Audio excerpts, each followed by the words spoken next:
Hi students, இன்னைக்கு நம்ம engineering மெக்கானிக்ஸோட பேசிக் கான்செப்டான ட்ரையாங்கிள் ஆஃப் வெக்டர் அடிஷன் இதை பற்றி தான் நம்ம பார்க்க போகிறோம்.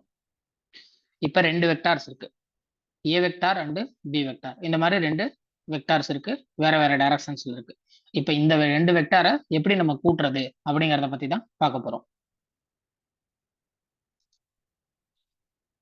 இப்போ வெக்டார்ஸோட சமேஷன் பார்க்கறதுக்கு முன்னாடி ஸ்கேலார்ஸோட அடிஷன் பத்தி பார்க்கலாம். இப்போ நம்ம கிட்ட ரெண்டு ராடு இருக்கு. முதல் ராடோட லென்த் வந்து 1 மீட்டர், ரெண்டாவது ராடோட லென்த் வந்து 2 மீட்டர்.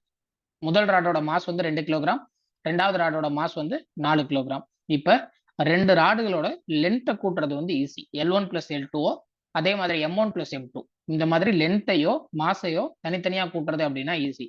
ஆனா L1 பிளஸ் M2 முதல் ராடோட லென்த் மற்றும் ரெண்டாவது ராடோட மாஸ் இப்படி கூட்ட முடியுமா அப்படின்னு கேட்டா கூட்ட முடியாது.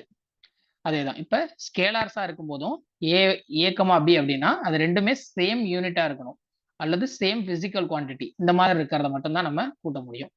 அதே மாதிரி வெக்டார் சமேஷன்லயுமே வந்து இப்ப ரெண்டு வெக்டாரை நம்ம கூட்ட போறோம் அப்படின்னா அது ரெண்டுமே ஒரே மாதிரியான வெக்டார்ஸா இருக்கணும். ஒன்னு டிஸ்பிளேஸ்மெண்ட் வெக்டாரா இருக்கணும், அப்படி இல்லைன்னா வெலாசிட்டி வெக்டார்ஸா இருக்கணும், ஆக்சிலரேஷன் வெக்டார். இந்த மாதிரி 3 டிஃப்ரெண்ட் டைப் ஆஃப் வெக்டார்ஸ்ல இப்ப சமேஷன் பண்ணும்போது ஒரு டிஸ்பிளேஸ்மெண்ட் வெக்டாரையும் இன்னொரு வெலாசிட்டி வெக்டாரையும் வந்து சமேஷன் பண்ண முடியாது. ரெண்டுமே டிஸ்பிளேஸ்மெண்ட் வெக்டாரா இருக்கணும். இப்ப இந்த கேஸ்ல பார்த்தோம்னா PQ அப்படின்னு சொல்லிட்டு ஒரு வெக்டார் இருக்கு, QR அப்படின்னு சொல்லிட்டு ஒரு வெக்டார் இருக்கு. இது ரெண்டுமே டிஸ்பிளேஸ்மெண்ட் வெக்டார்ஸ். இதோட நெட் டிஸ்பிளேஸ்மெண்ட் பார்த்தோம் அப்படின்னா பாயிண்ட் Pல இருந்து பாயிண்ட் R வரைக்கும் இருக்க டிஸ்டன்ஸ் தான் வந்து அதோட நெட் டிஸ்பிளேஸ்மெண்ட். அதை வந்து PR வந்து PQ பிளஸ் QR அப்படின்னு சொல்லிட்டு எழுதலாம்.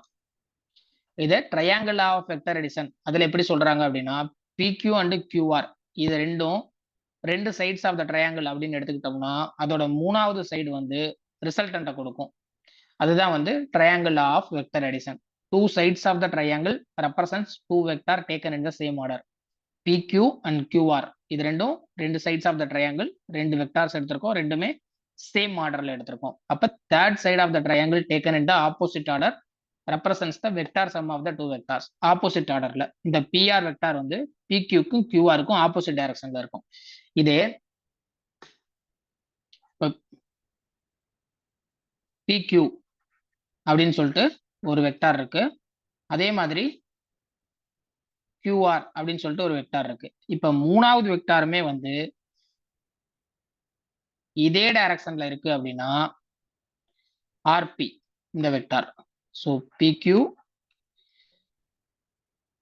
QR RP மூணாவது வெக்டாருமே ஒரே டைரக்ஷன்ல இருக்கு அப்படின்னா அதோட ரிசல்டன்ட் வந்து 0.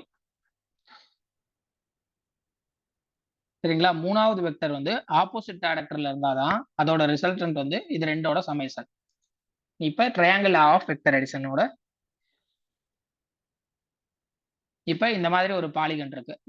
மல்டிபிள் வெக்டார்ஸ் வந்து ட்ரையாங்கிள் ஆஃப் வெக்டர் அடிஷனை யூஸ் பண்ணி சமேஷன் பண்ண முடியுமா அப்படின்னா பண்ண முடியும். இப்ப A, B, C, D இந்த மாதிரி 4 வெக்டார்ஸ் இருக்கு. இப்ப இதுக்கு எப்படி triangle of vector addition use பண்ண போறோம் அப்படின்னா இப்ப A வெக்டாருக்கும் B வெக்டாரையும் ஒரு ட்ரையாங்கிளோட ரெண்டு சைடா கன்சிடர் பண்ணோம் அப்படின்னா E வெக்டார் இதுதான் வந்து அதோட ரிசல்டன்ட். இப்ப அடுத்தது E வெக்டாரையும் C வெக்டாரையும் ஒரு ட்ரையாங்கிளோட ரெண்டு சைடா கன்சிடர் பண்ணோம்னா F வெக்டார் தான் ரிசல்டன்ட். அதே மாதிரி F-ஐயும் D-யும் கன்சிடர் பண்ணா இதோட ரிசல்டன்ட் வந்து R வெக்டார். சோ இந்த மாதிரி மல்டிபிள் வெக்டார்ஸையுமே ட்ரையாங்கிள் ஆஃப் வெக்டர் அடிஷனை யூஸ் பண்ணி அடிஷன் பண்ண முடியும். சோ இப்போ இதோட ரிசல்டன்ட் வந்து A, B, C, D இது 4ஓட சம் தான் வந்து இதோட ரிசல்டன்ட். தேங்க்யூ.